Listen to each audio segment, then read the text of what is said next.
On the back of a recent 3-game winning streak, your Seattle Seahawks had an opportunity with the Tampa Bay Buccaneers rolling into town to be able to go to 4-1 on the season and be able to tell the rest of this NFC, the rest of the NFL, that you are truly a team that is ready to not just knock on the door of becoming a contender, but kick that thing down. Well, rather than kicking it down, you still do appear to be rapping at that door from a team perspective and not quite ready to break through. As a Tampa Bay team that came into this game ailing on both sides of the ball, was able to beat you, move offensively at will on the day, winning ultimately 38-35 in what was a very entertaining, but ultimately a very disappointing game from a Seattle Seahawks fan perspective of things. You have a defense on this day that comes into this game a little bit light already. You're down your starting free safety in Julian Love, Devin Witherspoon also out. You're feeling a little bit thin there. Then you lose Woolen very early on in this game, and it just gets thinner and thinner from there. You have Eamon Wari at one point over at the sideline injured. In addition to that, it felt like at one point you were losing a secondary player in just about every play, that you were maybe going to have to call upon a wide receiver to have to go play cornerback at some point in this game. And the Tampa Bay Buccaneers were able to take advantage. Baker Mayfield absolutely cut this defense apart. 29 of 33,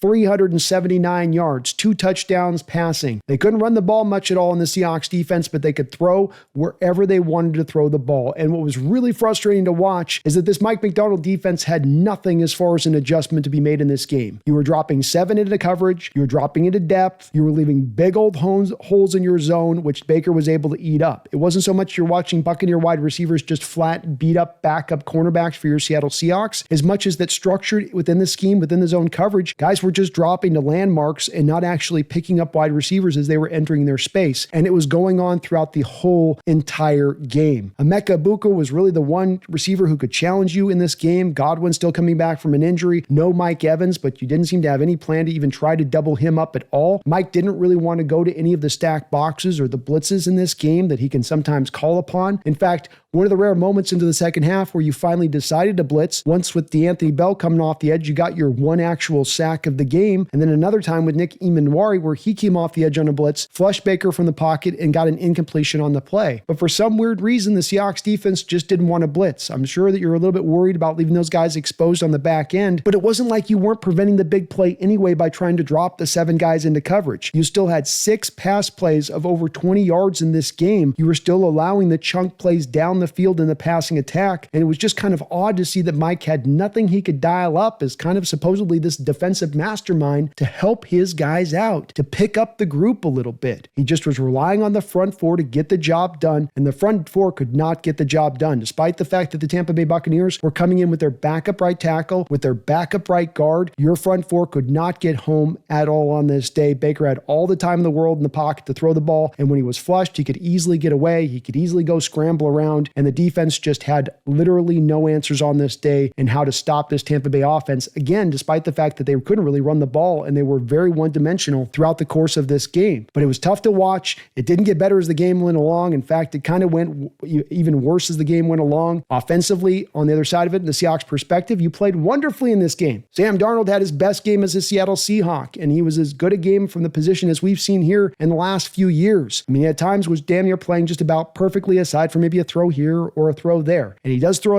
an interception at the end of this game, but that does not tell the day and how he played in this football game. He was lights out from the start of the game to the finish. He was distributing the ball to various places. He was dealing with pressure really well. You got a late in this game where you're getting down a 99-yard drive for a touchdown to go take that lead. I mean, that should have been a drive to really cement this thing, as Tampa Bay then was going to need to, with very little time on the clock remaining, go down there and actually go get a touchdown just to tie the game up. 99-yard drive, making throw after throw on that drive, working a little bit of the rushing attack, but then he's able to break through on a play where he's got 2 pass rushers bearing down at him at the same time, breaks the pocket, gets out to the left, keeps his eyes up, still finds Torrey Horton for the touchdown. He was absolutely sensational on this day. I don't think he could have played better. Even on that final throw, it sort of dings off a helmet for an interception. And quite frankly, when you set the offense up to have to score on every single drive, every single time they get the ball, eventually they're going to falter. Eventually the pressure on that's going to probably cause them to cave in. And that was the case there on that final drive. but I don't think you could ask the offense to have played better than they played in this game. It wasn't without a blemish here and a blemish there. They still have this odd fixation with bringing out Jalen Milroe in these sub packages, and then Milroe is out there with his hands basically shaking before the snap, looks completely uncomfortable out there on the football field right now. I don't know why they keep going to this, and then they run this Nebraska 1975 wishbone-like play where he's going to try to pitch it over to Walker in space late. The ball gets fumbled. You're already down 6-0 in the game at this point. That allows Tampa Bay to go down, put you down 13-0 at home in the first half. One of those places where Kubiak really called a really good game, found balance, came back to the rushing attack in that second half. You got to love what he did in this game, starting out with passing on first and second down, understanding Tampa Bay was going to pull a page out of the book of recent opponents for your Seahawks, being that we're going to load up the box on first and second down. We're going to take away that run play. Okay, so rather than us being the most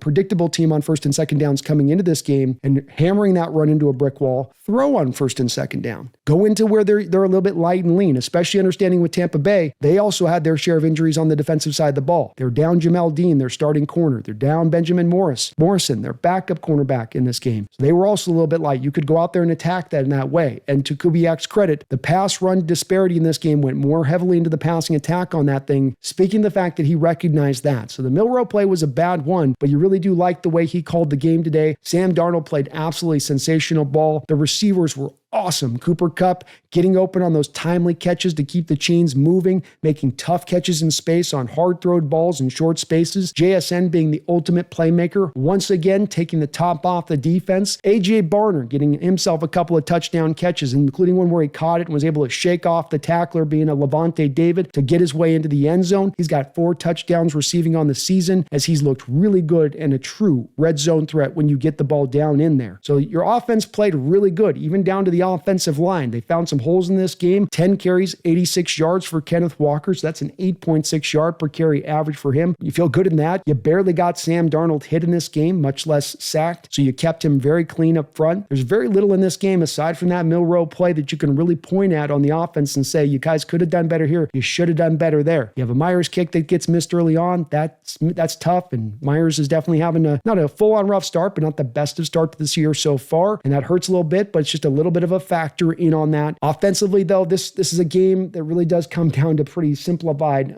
in my standpoint of things, where you go, look, offensively, you did enough to win this football game. And they went out there and they picked the defense up time and time again and said, defense, here you go. We know you're struggling. Here you go. We know you're still struggling. Here you go one more time. We know you're still struggling. And every single time the defense just sort of dropped the ball when they handed it to them, including after that 99-yard drive. There's a lot of Hawk fans coming off the end of this that are going to lay the blame solely at the feet of essentially being down in that secondary. Down and by one, down by Witherspoon, down by Julian Love. And I don't think Ty Akata played a good game. And I think in Kendrick, a guy's played really good for us. I don't think he played a good game when he was out there. And your outside corners really struggled when you had Nehemiah Pritchett out there. He looked awful. He looked like he didn't belong on the football field. But I'm hard pressed on this one to as much just go back to just sort of a simplistic answer of this, saying, throw this game out the window because of the cornerback situation, the safety situation. Because let's not forget, you have a Tampa Bay team that is traveling all the way across the country. They don't have an extra long week like we had. They're down 2 offensive linemen. They're down their starting running back. They're down Mike Evans. They're down multiple guys in that secondary. They're down Kalijah Cansey, their dynamic 3 tech, and yet they still found a way to go out there and win on the road. Big question you have about this team right now. In fact, it's maybe the biggest question about this team, because I ultimately have a ton of confidence that this team is going to move to a contending state. Even after a loss like this, we are heading in the right direction. We are going to get there. It's really a matter about when. When's the timing of that going to really click into place? And over the past couple of years, you've had a Seahawks team that's been good. Not great. It's been average to good. And we're waiting for them to kind of get through into that next stage of things. And when is that going to take form? And the real main way I'm going to look to kind of gauge this is, when can we finally go up against those teams that might be some of the upper crust in the AFC or some of the upper crust in the NFC, and be able to stand toe-to-toe with them and go take a football game. Not just go be close with them throughout the game and they ultimately edge you out at the end. Be able to start to go beat some of those teams, as when you look over the past 3 years at a team that's won more games than it's lost, ultimately it's a lot more on the back of you being able to beat on the lessers in the NFL, of you beating on more of the middle-of-the-road teams in the NFL, not as much of you being able to stand there toe-to-toe with some of the better teams. And that, to me, is going to be a big metric here for when Seattle's really truly have taken that step forward to becoming that team that is ready to be a contender. So this is a loss that is going to sting many Seahawks fans from that standpoint of things, because you, like me, looked at this as a little bit of a signpost type game to say, okay, let's take the pulse about where this team really is at. I know they're good. It's not a bad team.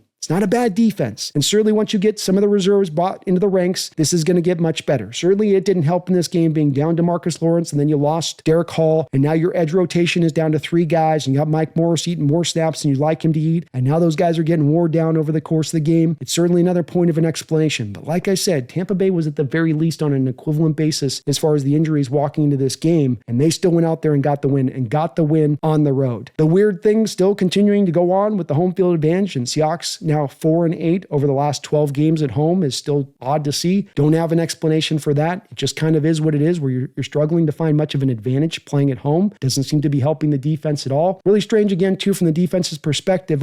I understand you're dealing with lighter bodies back there as far as talent-wise goes. I understand you don't want to maybe blitz as much on that realm of things, but just to hammer this one more time, why you don't look to try to change some of the coverages up? Why you don't try to go a little bit more press coverage? You go a little bit more man, or stack a little bit more of the boxes, or just try something a little bit more different in this game was so very strange to see, and not what I expected Mike would be doing through a game if a game were to potentially go like this. He strikes me as a guy who will find adjustments throughout the game, and even if those adjustments don't necessarily work, you're at least feeling them trying different things, and that was just not what was going on today. The special teams, aside from the Jason Myers miss, did its job on the day. Big props out there to the kick return unit, to Rake Young, into that second half where you're needing to score every drive. He was able to get you out around the 50-yard line a couple of different times in this game at real key moments, get you on a short field to help you get back to the other side. A lot of good things in this game to still take away from, especially on the offensive side of the ball. Things seem to be kind of coming together over there, and hopefully they can continue to build upon that. Sam Darnold is the real deal. If there's any questions that were remaining on this about whether or not we've got our franchise quarterback, about whether or not we've got a guy that can take us to the promised land,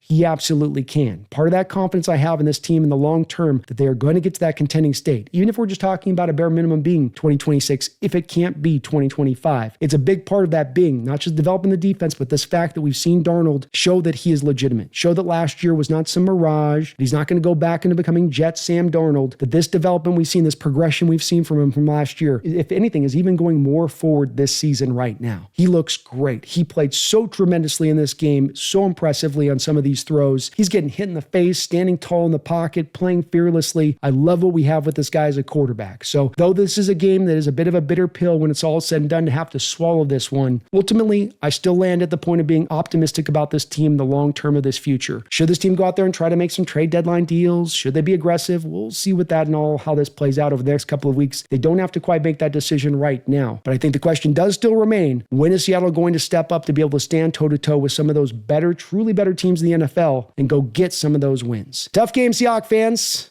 We'll have to just lick our wounds on this one, try to get over to next week, and hopefully we can go take Jacksonville out on the road. But make no mistake about it, that was a tough defensive performance and a great offensive performance on the other side of it, leaving Seahawks fans not really entirely sure of what to think coming out the other end of this one.